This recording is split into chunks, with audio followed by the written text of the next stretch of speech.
for joining our webinar today. I am very excited you are all here.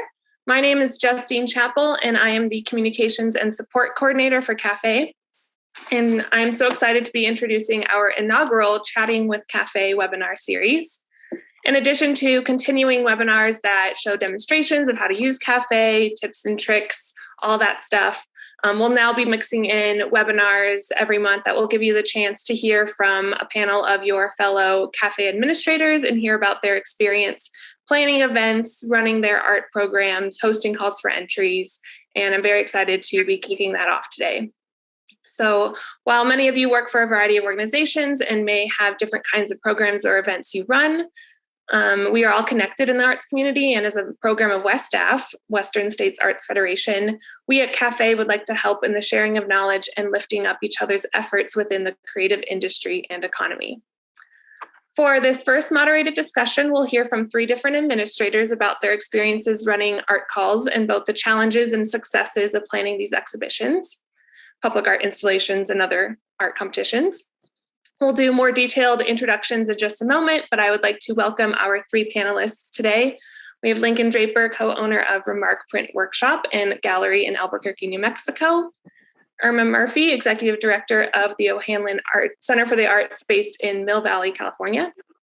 And Antonio Renteria, director of operations at the Arts Council of Fayetteville and Cumberland County in North Carolina. Thank you for being here today to talk about your work. And thank you to everyone in the audience who is here today to listen to your fellow arts administrators. I hope you gained some insight from our discussion and enjoy it. I will leave about 10 to 15 minutes towards the end of the webinar for Q&A. Antonio, I know you might have to jump off a little bit early. That's totally fine.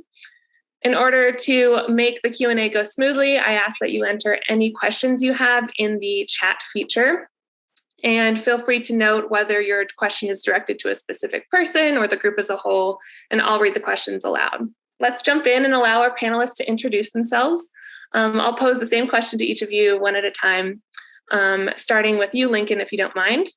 Can you please introduce yourself and tell us about your organization and the kinds of calls for entry you run on CaFÉ? Yes, so I'm Lincoln Draper, and so I'm a co-owner of the Remark Print Workshop and Gallery in Albuquerque, New Mexico. And our primary mission probably is to provide a studio art space for printmakers in Albuquerque. But along with that, we also run a gallery where we have two kind of smallish spaces, but we run shows there typically for 2-month intervals. And we definitely, we use CaFÉ several times during the year to put on shows and some other things as well. So I guess we're going to get to that a little later, but so does that cover it well enough? That's a great introduction. Yeah, we can definitely talk more about it in a little bit. Irma, you're next. So same question to you. If you can introduce yourself and the OHANA Center and talk a little bit about what you use CaFÉ for. Great. Thanks, Justine, and for CaFÉ for inviting OHANA and myself to participate. So OHANA Center for the Arts is a 53-year-old nonprofit arts organization in California, just north of the Golden Gate. And we provide gallery spaces, 2 gallery spaces with open calls for people that are members and not members to submit for jury. We also have studio spaces for artists, and we provide classes or workshops, of course, now both online and in person. And we also have a new artist in residence program, thanks to CaFÉ, that we'll be talking maybe a little bit about. The calls we use for CaFÉ are for visual arts, and for our online, we use them strictly for our online shows that we've been doing since COVID started. Now we're doing a hybrid of online and in-person shows. And so there's about 6 or so calls this year that we're doing with CaFÉ, and they're all by art, not by artists. So the juror is a blind jury, and we have our criteria for that. And then we're brand new, starting an artist in residence. So that will be a call that we've just submitted on CaFÉ for artists themselves. So not just by art piece, but by artist. So we're really excited about this new program, Artist in Residence. Antonio, you're next. Same question if you want to introduce yourself. Hello, everybody. My name is Antonio Renteria. I'm the Director of Operations at the Arts Council of Fayetteville and Cumberland County. We're the Arts Council of in North Carolina, managing, Fayetteville and Cumberland County. We do a lot with CaFÉ. So we have our own gallery and exhibit. We do CaFÉ 2 to 3 times a year for a variety of different calls for arts for the various exhibits and stuff that we do. In addition to that, we also kind of get into the art zone and some other fun areas like public art. We do a public art installation every single year. So we constantly switch that out with different temporary pieces and everything. We've used CaFÉ for RFPs for murals, for a variety of murals, from downtown murals to I-95 underpass murals, working with DOT and stuff like that. And then also just like random RFPs for just different arts projects that we needed. We've used CaFÉ for like traffic boxes to find national artists that can submit designs for those different murals, public art projects, and just a variety of different stuff. So we've found a lot of uses for it, and we just kind of keep tackling different arts elements throughout the community. Great. Thank you to the three of you for introducing yourselves and telling us about your work. I'm very happy to have a good variety of organizations represented here today. So that's going to be really interesting to hear about the differences in your experiences across the organizations that you work for. So I'd like to dive in and talk about what it's been like in your positions over the last couple of years. I feel like we often harp on the pandemic a lot and, talk about it like it's this big thing, because it is. And I think it is important to acknowledge this collective experiences we've all had to some extent, some more than others. I think a lot of us here today can relate to the challenges specific to the art world. So I just want to open it up to whoever wants to jump in and answer. What has it been like to plan exhibitions and events in the past couple of years? What's stayed the same? What's changed? How are you coping? Anyone who wants to start? I'm happy to start. Okay, great. Irma again. So this is extremely different for OHANA Center for the Arts. We have typically been an older demographic, member-run organization or member-supported organization. And moving into the pandemic and having things be remote and online was a huge challenge in the sense of getting people who have been very familiar with us to get online, to submit online. So that was one of the challenges. But it's been a real boon for us because the CaFÉ has such a reach. When we put out our calls, all of a sudden we had our first international show. That was big, our women's show. And the number of responses were incredible. So the challenge for us was to educate our normal demographic on how to get online, how to get good images of their work, and then be able to create some really incredible online shows that people were responsive on CaFÉ. I think the types of subjects we came up with, themes, and the jurors that we selected really were an appeal, not only nationally, but literally internationally. And that was a huge mind blow for us because we had been where you had to bring artwork in. The juror came into the gallery, picked the artwork. The artist had to come and take the artwork away, which was always quite a day when that happens, that wasn't selected. So now we're doing a hybrid of those. But in the interim, when it was 2020 and 2021, it was specifically all online. And so we've really been able to pivot, as it were, and do online Zooms about discussions. So it's really been exciting to kind of come into the 21st century. I guess, does that answer the question? And then if I can play on that a little bit too, I mean, you touched on a couple of great parts. And one of the things that I've really noticed is, like you said, we have a demographic too of some of our artists that submit, are older artists and stuff. So a lot of that is coming right in. And when it came to sending pictures and stuff, it was sometimes photos that were taken and mailed over to us and stuff like that. So what we've really seen the last 2 years since the pandemic started, we've all kind of shifted into that digital realm. We're all dealing with Zoom and stuff like that. So a lot of our artists that have just worked with us on just email or just via phone, they've really jumped onto CaFÉ. And the calls that I'm sending out, the amount of artists that are engaging with the calls is so much more than I've had in previous exhibits. So we've really seen the artists kind of take their work and get it into that digital form into like distributors like CaFÉ and stuff like that, which has made it a lot easier for me to pull for it on CaFÉ calls. Yeah, that's all really, really interesting. I mean, for us, I mean, in many ways, we were doing online outreach before the pandemic hit, and so the pandemic did it shifted our focus, but in some ways, CaFÉ became kind of it was a lifeline to allow us to keep things moving. And in a lot of ways, it was a fairly seamless transition that we just kept doing things much the same. The big change for us wasn't really through the type of artists that we were reaching, but it was more, we gave up our openings. So the kind of physical in-person aspect of the exhibit was there. And actually, at the height of things, when even going into buildings was a little frowned upon, we did run an exhibit with kind of international reach, and the artists knew that it was going to have limited visibility.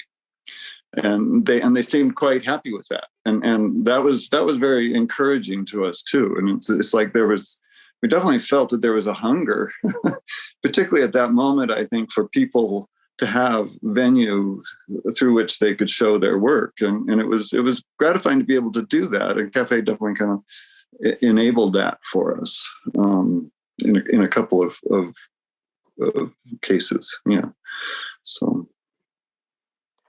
If I could jump in on that just quickly. Interesting, like you said, that we used to have to do a timed entry. That's what we tried to do. If we had the show, you had to sign up, when to come, wear the mask. And that was quite labor intensive.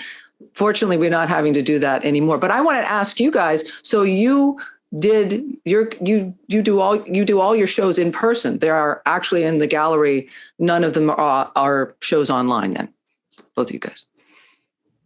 Well, we do a mix. So we're currently, our rules are a little bit more relaxed. So really in the last 6 to 8 months, we've really opened our gallery. We started off with doing, reservation only, and now our gallery doors are just wide open where people can kind of walk in. You still have to wear a mask when you come in.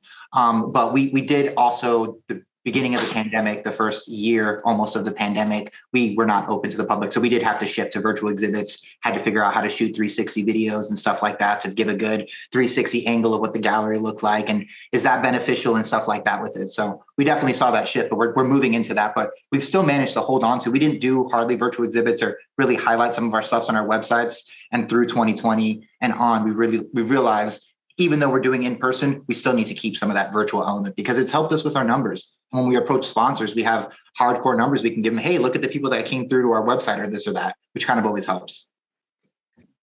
Yeah, and we definitely have an online component to our exhibits. And so that's kind of, and I think the pandemic has definitely kind of made us focus on the online caliber of the exhibits more. But we definitely conceive of them in conjunction. We haven't ever really done a strictly online exhibit. I mean, it's something we could think about, but it hasn't. We haven't moved that direction yet. But yeah, I'm curious to hear from maybe either you, Irma, or Antonio, with your experience with online virtual exhibits and things. You can track web traffic. You can see how many folks are looking at it. Have you gotten a good sense of maybe like that qualitative data of how, it's being received and maybe success stories from artists that have come out of the virtual exhibitions? Well, art gallery was never a high sell, we're not a commercial gallery. So sales are one criteria, I guess, but we have had online sales, which is great. And now, just so you guys all know, when I say we have an online show, it's strictly online. We don't have the artwork come here or anything. We just curate it. We have a really great webmaster, makes it look good. We started implementing poetry kind of like in sections. And what we did was have online roundtable discussions with the juror that the artists really, really appreciate. So they all get to talk about their work in a Zoom-like environment. And so it's interesting. Like, I think we were just, Lincoln was talking about, artists want to get their work out there and they're happy to have it seen. So even with these online discussions, we might have 70 people show up for it, which is good. And just the opportunity to talk about your work and have it be visible. And they stay online. They were a little longer. Now they're about 6 weeks, but they were going up like 3 months last year. And I have that question myself. Why are artists so eager to put their work out there when there's not necessarily monetary? We're not selling a lot of work, but they just like to have their work out there. And the shows, we archive our shows, so they stay, searchable forever, basically. So I think just having that presence is an appeal to the artist. So how do you handle, I'm sorry. Go ahead. No, Lincoln, go ahead. I'm curious. I was just curious how you handle sales in that. That's interesting. Context. Yeah, we don't, this as a nonprofit, the sales are directly between the purchaser and the artist. Oh, okay. We don't get in the middle of that, but we do mediate that. We connect them. So they will approach me and say, I'm interested in this. And then we just basically, make sure it's sold on there. So that's a service that we have that's not typical to a normal commercial gallery. So you don't take a percentage or anything? No, we ask for donation. But if they want to donate to us, but because that's definitely part of our model is we, everything that comes in is on consignment. And so we take a 50% commission on the sale. Typical for. So that's one of our revenue streams. Yeah, I mean, we are a for-profit. We're an LLC, but we're kind of on the margin in terms of what we do with the nonprofit, and so there's a lot of kind of. We sometimes wonder if we should go nonprofit, but it seems like that. Yeah. But what about all that shipping of artwork that you have to do? And that's to me that's yeah, that is a major kind of thing that we have to manage. But we figured out early on that if we get the artist to pay for shipping, that it's not a financial burden on us, and then we have to kind of while we have the art on display, and we often will keep it longer than the show because we have other places in the studio that we can display things. And I mean, the issue then really becomes we keep their original packaging, so we have to be able to find it when we need to send the piece back. So there's four of us that are running this, and we've been doing it about 5 years now, and I think we've learned some things about how to make it work better. But so we do a lot of kind of receiving of art and shipping art out. Yeah. And like right now, we're doing a print exchange which is it's a non-juried thing. We just open it up. Anybody who kind of signs up online can participate. And so it's totally egalitarian, and we're not really worried about quality or anything. But the idea is that if you sign on, and you have to make an edition of 10 prints, actually 11 because we get one. And then you will get in return a collection of 10 prints from everybody who's participated in the exchange. And so it's really so there's a lot of mailing of prints back and forth with that, but it's also just a fun way of getting people to enter into printmaking in a more lighthearted, kind of informal way. And so we like that one, and that's been made possible because of CaFÉ. I mean, I don't think we could do it at the scale we do at all otherwise. And then again, everything we do winds up having a national scope, which is really, particularly in New Mexico, we're kind of a little provincial, and so it's really nice to have pieces coming from all over, and we get to see kind of a lot of really neat stuff coming in. Antonio, did you have anything you wanted to add, or should we move on? Yeah, just the biggest thing is that I'm kind of like in the middle. Like, it seems like Lincoln has done mostly just in-person showing. He hasn't done a lot with virtual. And then over in California, it's been strictly virtual, where I've had a lot of the hybrid. So I've had an online virtual gallery and then a gallery in person. So the artists seem to really love it, as far as just being able to have their information out there. When I have a virtual gallery or something like that, it's not like in my actual gallery, someone comes in, they like the artist, they have to go home and kind of find them later. In that virtual format, they can just click this link, it takes them right to their website, and they can kind of see through everything else. The shipping is definitely, as Lincoln mentioned, it's not my favorite part. Artists don't mind, from what I've noticed, kind of sending out their artwork and paying for the shipping. The paying back for the shipping to return for them is a fight sometimes, but it's a process for sure. And it sounds like you have to have storage, because that's our issue here. We have an inline gallery, but we don't have a lot of storage space. So can't deal with it. Yeah, we're fortunate because we're an arts council. So we have all of our offices here. We do a gallery, and then we also do grants, and we have a lot of office space here. So it works out.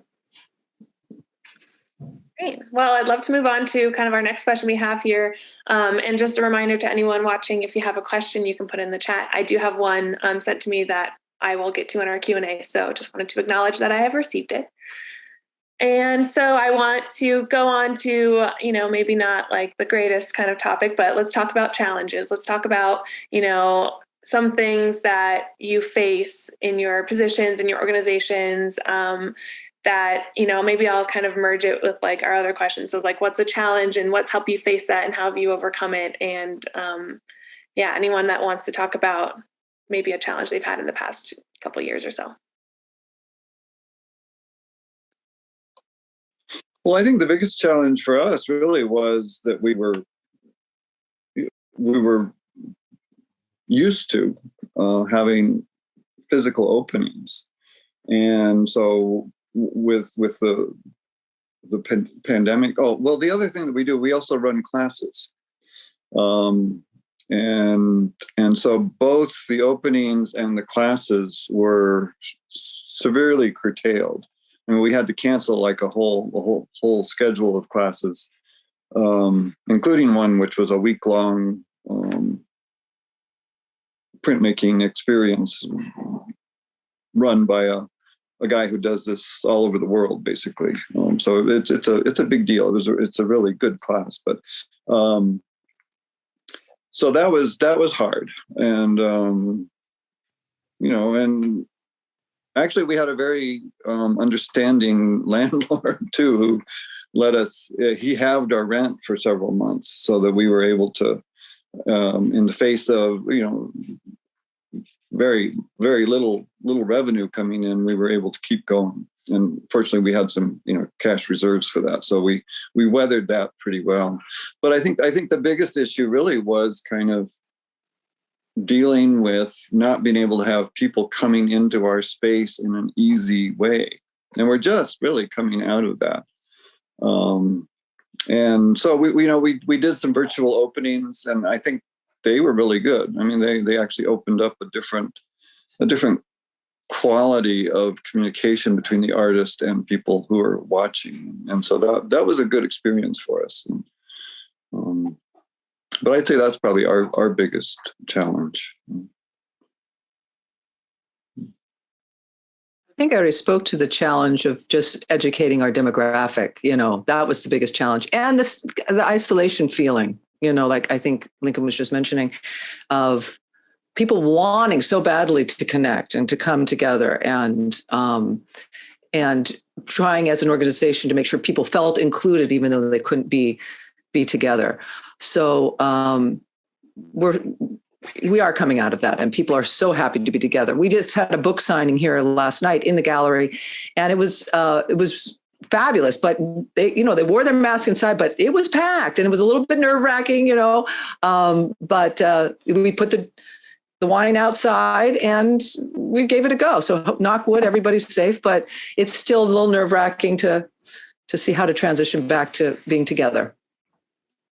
Yeah, and just to play off that, kind of like you were saying, our biggest challenge is we do a lot with, exhibits and calls for arts, but we're also kind of like I want to say a mecca, but an area where artists can just kind of come together and just create and just be artists. We went from having 3 to 4 events in our building a week, from poetry slams and open mics and exhibit openings and all that stuff, to nothing in the building. So just finding a way to just re-engage with artists and how do we keep them doing their craft? We saw so many artists that were just kind of like, we're not doing art anymore. My life has just gotten the best of me. So how do we keep artists engaged? How do we keep funding artists? How do we find projects that we can still do it? A part of, we get a lot of our funding from, the federal government and occupancy tax. So like tourists coming through and staying in local hotels.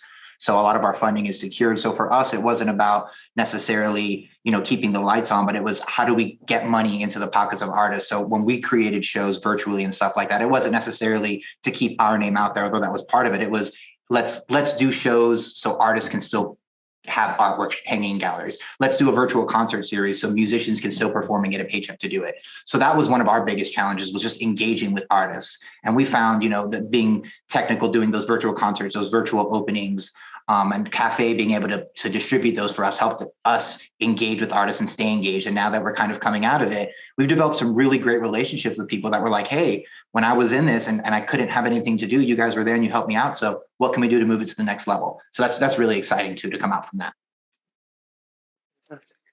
Yeah, that's great. Thank you for sharing all of those. And I think too, CaFÉ, just speaking from our organization, we have been very awed and inspired by everyone that, has been making these programs, virtual exhibitions, doing everything they need to do to keep that connection alive between artists and opportunities. And that kind of plays into my next question, because I really want to talk about, CaFÉ, we have these two sides, right? We have the artist side. They build a portfolio, they can upload images, they can apply to many different calls at once, and it can be a little, center for them to be able to find these opportunities. And then we have you all, the administrators, the organizations that are providing these opportunities, and CaFÉ is, our goal is to make it the place where they meet. And so I want to talk a little bit about, CaFÉ's goal is making it easy as possible for artists to apply and for administrators to find these artists. So in the middle of that, we know that there can be sometimes, maybe a little bit of a disconnect, or just trying to make sure it's, easy as possible, that seamless transition. And so I'm curious from any of you, if you have ideas about, the things that artists can pay attention to when creating or when applying to your calls. It might be call specific or something, or are there ways that you found to kind of enable it so that artists can put their best foot forward, apply with, their success stories, and being able to have that connection start with you. And if anyone has any ideas of what you do to make it easy on artists to apply to your calls. Well, the first thing that comes to mind for us is there's such a wide range of photographic quality in the images that we get. And it really makes a difference if a piece is photographed well, is in, cropped in a way that makes sense for it, and the lighting's even. Then we can really see the piece, and we can judge it on its merits. But a lot of times there'll be interesting pieces, but they're photographed on an angle. The lighting's terrible, and so. That's that's my first recommendation to any artist, is to pay attention to the quality of your imagery, and if you don't know how to do it yourself, get somebody who's qualified to make reproductions of your work, because it really is essential. The other thing for us is sometimes people don't read what we're after very well too. So if people just pay attention. Yeah. Oh, I'm sorry, I interrupted. I always make the joke that artists don't read. They're too busy making art. So try to make your calls more concise and not as wordy as most of us would be willing to read. And back to the quality of the photos, we actually had somebody do a video on how to take good photos and try to send it to everybody, how to crop. But that's, again, that educational thing. If you're a painter, you're not a photographer, and it's expensive to get your artwork professionally photographed, but it might be worth it. And so it's interesting when a juror will pick something and we get it back and we write to him, the guy who puts it up on the show, he's quite a curator. He's like, is it supposed to be blurry? So there's always a few that we go back to the artist, say, can you get a better photo of this for the online shows? And then the other thing is something about the photos. No, I can't. I forgot what I was going to say. Somebody else take it over. Getting kind of in line with that. One of the things, and photos, of course, and then of course, anytime the call, reading the information, making sure you're including the photos, the prices, sizes, and all that. But one thing that I found that's really helpful for me, if there's any artists that are looking to submit for calls for sure, is making sure you have your description in your words there, that you can kind of describe what your piece is about. There's so many times we get into a committee and we've got 10 pieces in front of us and we're trying to trim it down to 3 or 4. And it's those descriptions of how you describe your artwork or what it is with it too. That kind of is that breaking point for us, that being able to put up a little placard next to it that talks about the piece because you have that description already laid into that. Oftentimes, when you're uploading your photos and stuff into CaFÉ, you might put a short description or something like that. It really helps me as an admin to be able to see those. And even if I don't use it, to be able to put those and give those to my jurors so they have anytime more information they have to make their selections, absolutely better. Well, I'm glad you stimulated me on the juror part. What I try to recommend people to do, especially if and this is in-person jurying as well, get to know who your juror is. It's really important. You should go out. We usually put a link to the jurors, website or whatever, but it's, everybody has their own take on things. And it's always important for anyone submitting to investigate who's actually going to be looking at their work. I think that makes a big difference. So I want to say that. Thank you. Those are all great suggestions. And, it falls right in line with a lot of the things that we at CaFÉ are trying to work on is, best tools for artists for photos and for, making sure that the information entered is easily entered and accessible to the jurors. So speaking of accessibility, I want to go into our next and final question before we do a little Q&A. And so this question is sort of an introduction to a topic that I'm definitely hoping to explore in these future conversations and webinars, and I hope to do. And that discussion centered around equity, inclusion, and accessibility. And I think these words can often be thrown out there, and they definitely have contextual nuances. But just for the sake of how it pertains to call for entry, I want to offer up a meaning for each of these just for the sake of today. So in what I would say equity is ensuring that all people including but not limited to those who have been historically underrepresented are given opportunities and represented in arts programming. And then in the same context, I would say accessibility means ensuring that everyone has access and tools needed to pursue arts opportunities, including people with disabilities. So my question to any of our panelists, and I understand that, due to time and stuff, we could talk about this a lot. So it's totally fine if we're just dipping our toes into this conversation, but I would love to get your thoughts on what administrators can do to make their calls for entry accessible and equitable, or maybe some examples that you've seen of work being done on your team, somewhere else that you've seen to make opportunities equitable and accessible. If anyone's willing to offer up to go first. I can go first. One of the biggest things that we've noticed when it comes to equability and accessibility, and part of this is sorry, CaFÉ, to shout this out there, but I love using CaFÉ and it makes the process very easy to be submitting on there and stuff. But one of the things that we have noticed is having a different option as well. So we list it through CaFÉ, but being able to email the stuff as well, because not all artists are able to get onto CaFÉ. And we've noticed being able to do that, it puts a lot more work on, our administration on the back end because they have to compile the data. But we've noticed people who don't typically submit for CaFÉ because they don't have it, they haven't been, told about it, or they're just from a community that doesn't experience CaFÉ. We've seen engagements from those communities when we make different arrangements like that where people can submit for those calls. So that's one of the ways for that. And then she mentioned it over with her calls too. I mean, some of the blind jury calls is definitely one of the tools that we use for that, just for our jurors, so they can just kind of see the artwork. I don't know if this is kind of answering the question, but we try to make our themes that will reach a larger audience. So one of the we did last year was My American Experience.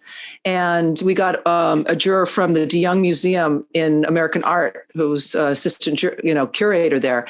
And another thing we do with our calls is, fortunately, we get to pick the poster artist, the representative art that will hopefully make people go, whoa, what's this about? And making sure we select people from diversity of backgrounds and ethnicities for that, so that people can say, I can hopefully relate to this particular thing. So that's one thing we're starting to be more conscious of. We are a pretty non-diverse environment in Marin County, California. So we really have to work hard at this. And we actually have a new committee now on DEI that's just started from the board. So we're taking baby steps, but we're trying to educate ourselves and do that. Another thing, I don't know if this relates, but we want to make sure that it's affordable. So, we charge, for these entries, and our members get a lower rate, but we want to make sure that nobody's feeling totally left out, and maybe we should advertise this more. But I often get at least 3 or 4 people who will say, I'd love to enter the show, I can't afford it. Fine, I give them a free pass. That's okay. But we are at the point where we kind of have to have them ask us, and maybe there's a different way where we could be a little bit more upfront with that. So we're working on that as well. So those are some of the things we're doing. Yeah, for us, I mean, we don't address the issue of accessibility and inclusion directly. So it sometimes has happened a little accidentally. I think some of that is just, again, our demographic is typically older and so more affluent, and so we have been trying to reach out in a number of different ways. I wouldn't say we're systematic about it at all, but I mean, one of the things we do run a residency, which and we've gotten a fairly diverse population coming into our residencies, and it's been that's been a good experience for us to kind of just have people from different backgrounds coming into the studio and doing work for a week, and we actually had a woman from Syria who did some very challenging work, and then in the same residency there was a young man who was born in Nicaragua, and he was definitely kind of I mean, he's an art professor and stuff, but in his work he's dealing with kind of the consequences of he grew up in the United States, but his family's from Nicaragua, and dealing with the consequences of being privileged in the face of coming from a violent and war-torn culture. So that the print exchange that we do is definitely open to everybody. We do charge the entry fee for it, but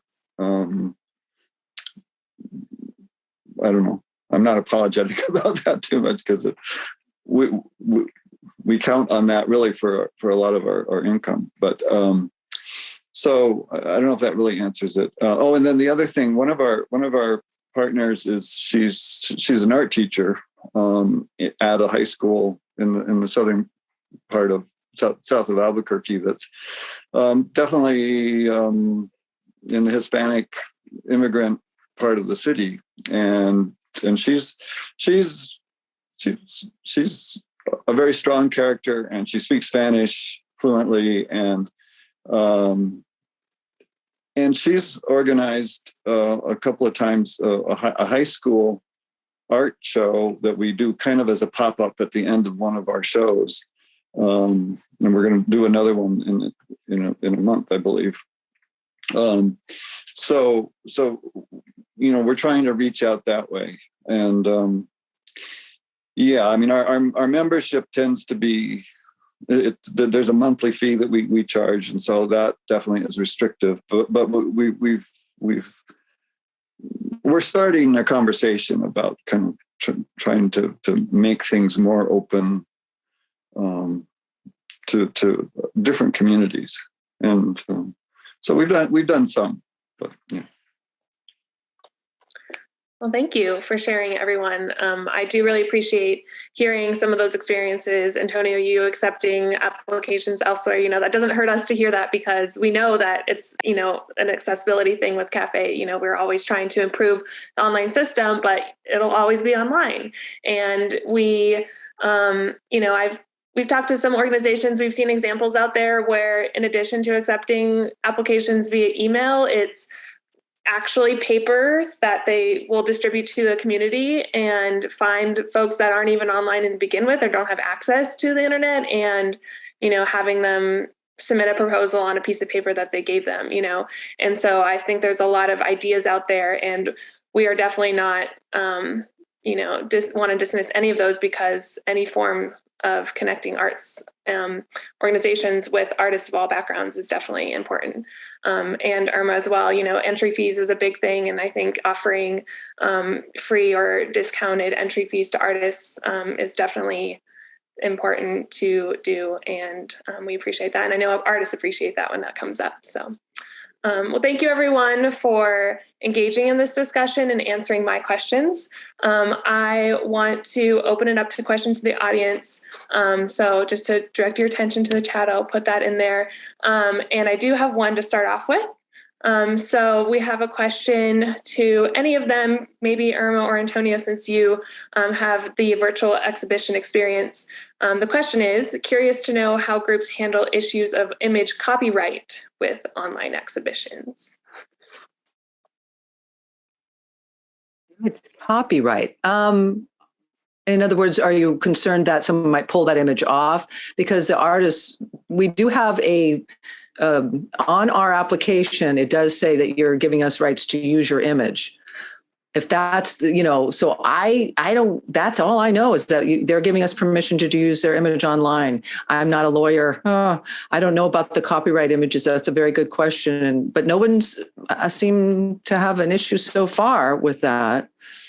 I don't know, Antonio? Yeah, that's a great question. And that was one of the first things that we kind of wanted to jump into when we're talking about this, right? Because you hear about, when I think about it, it's not so much the artist giving me permission to use it for my live exhibition. It's that once that artwork is there digitally, anybody can kind of take it. So one of the things that we did, obviously, there's certain tools on our website when we put upload images where someone can't just right click it and save it, things like that. And then also some of the software we use. I don't know how you guys do your virtual exhibits, if you kind of post links on your website or photos or how that, but we use an app to kind of help manage some of ours. Is Cupix, and they have software that's embedded inside where you can't just take photos off of there. And then also you can let artists know too. We tell all the artists, hey, this is going to be virtual. So if you're not comfortable and you want to kind of put some kind of a small watermark or something in there, you're more than welcome to, but we have protections on our end. So just some of the things that we do, not necessarily copyrighted, but just to kind of help protect some of their intellectual property.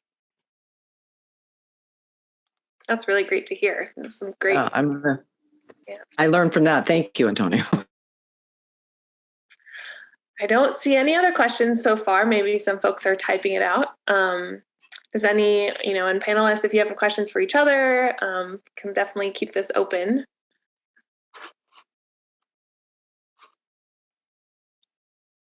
Or one of you can plug something that's happening in your world. I know all three of you have open calls, and I'm going to be putting another one up really soon called It's Okay to Laugh with M. Louise Stanley. She's kind of a satirical artist. She's really cool. And so that'll be coming up soon. And we have the artist in residence Well, one thing about this hybridization of online and in person, this was the first time with our monochromatic show that we did both. So we did an online call, and then we did our old school bring work in, same juror, but that was a little bit of a mind bend to try to figure that out. And people were able to submit to both. And because of CaFé's big reach, we did get a lot of submissions to the monochromatic, and we do limit it to, depending on the proportion of how many people apply, around 50 selections. So I tell the juror, but interestingly enough, I only got one person who got into both shows. They were many people applied to both and brought in, but she had such a huge a number to pick from the online that, and high quality, that was just one person got into both shows. I thought that was interesting. That is great. Yeah, Definitely.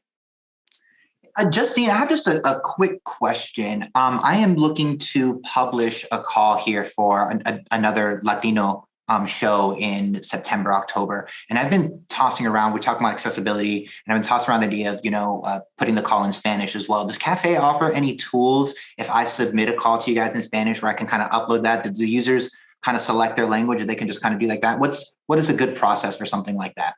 Yeah, it's a great question. We've talked about that a lot on our team. Unfortunately, now we don't currently have a strict, like translate page type of thing. We are looking to embed an accessibility toolbar to our site to be able to kind of do those kinds of things. As you know, those changes can take time. So we do recommend, obviously browsers translate, but it's not always great. That long description for calls is unlimited. So that, the amount of text you can put in there. So putting in a translated version, but below, and making a note at the top that, to read in Spanish, you can scroll to the bottom, or, you could do that. Linking to, a version of that same information in Spanish, maybe on your website or something like that. Those are little tools that you could do. It's definitely something that is on our radar as well to kind of build in to make it even easier and easier on the artist side, not even before they reach your call, to sign up, add their images, provide customer support. We have, a couple English or Spanish speaking folks on our support team, which is great to have, but, making sure that's, something that internally we make a point of having someone available to help. That's definitely on our radar too. And just the one last thing, just for the people that are on the call, I know that, our friends over there in New Mexico and California already know, but if you guys haven't worked a lot with CaFÉ, I've got Justine here. So I did want to just say it before I stepped off, that these guys are phenomenal when it comes to the customer service. Like just the past week, I think I sent Justine 15 emails about one call because it wouldn't do exactly what I wanted to. And I just was missing a button because sometimes the website changes and there's features that changes or where the link drops into. So definitely use them as that resource to be able to just bounce the ideas off them. They will point you in the right direction for sure. Thank you. I second that. Accessibility is the main thing. When you guys are there, you answer the phone is huge. And that's for the customers as well, or our artists. You get their answered questions for them and for us. And that's why we use CaFÉ, because you guys are there for us. And it's a really, sophisticated platform. But I think the customer service is what sells me on it for sure. Yeah. And we jumped into using CaFÉ somewhat tentatively. I'm not really sure what was going to happen, but step by step, we've been gaining confidence with it, and it's it's been a real asset for us and enabled us to do things that we really couldn't do in any other way. So again, we're very appreciative, and thank you, Justine, for organizing this too. This has been it's nice to realize that there are other people out there who are doing the same sort of thing. But I'm so happy you said that, because I have really enjoyed our time here today, because, it's really just inspiring me to do more and connect all of us across the US and more. CaFÉ is looking to go even international too. So, staying as a community and having these conversations is amazing. And thank you to the three of you for joining us. I really appreciate all of your insight. I don't see any other questions in the chat, so maybe we can wrap up and just kind of go about our day. I hope everyone has a great weekend. And a recording will be sent out, so you can share it with your networks and, watch it if you can't sleep one night. So get inspired even more. So thank you again, Irma, Antonio, and Lincoln. Really appreciate you. And thank you to everyone who has attended our webinar today. Thank you, Justine. Bye-bye. Thank you. Thank you. Thanks.